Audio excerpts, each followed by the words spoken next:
ایک مرتبہ نبی اکرم صلی اللہ علیہ وآلہ وسلم جہاز سے واپس تشریف لا رہے تھے۔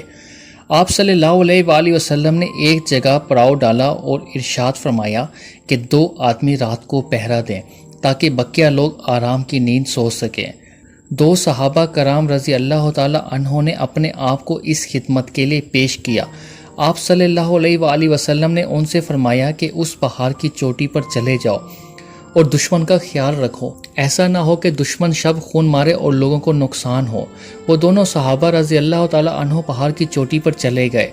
تھوڑی دیر تو بیٹھے رہے، تھوڑی دیر کے بعد آپس میں مشورہ کیا کہ اگر دونوں جاگتے رہے تو ممکن ہے کہ آخری پہر میں دونوں کو نیند آ جائے، تو بہتر یہ ہے کہ ایک بندہ ابھی سو جائے اور دوسرا جاگتا رہے، بعد میں دوسرا جاگ جائے اور پہلا سو جائے۔ اس طرح فرض منصبی بھی پورا ہو جائے گا اور وقت بھی اچھا گزر جائے گا۔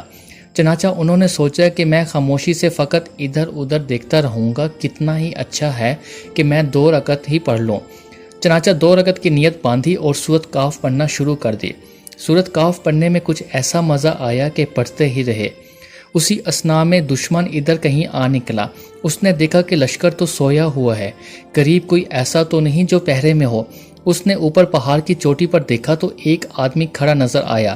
اس نے دور ہی سے ایک تیر مارا جو ان کے جسم پر لگا اور خون نکل آیا، مگر وہ سورۃ کہف پڑھتے رہے۔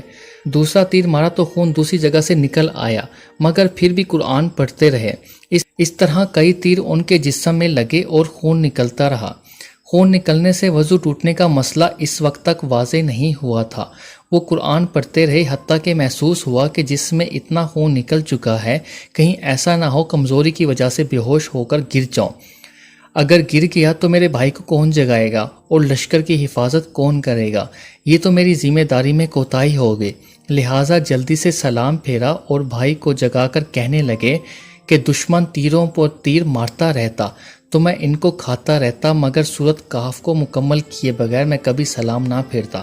مجھے قرآن کے پڑھنے میں یوں مزہ آ رہا تھا۔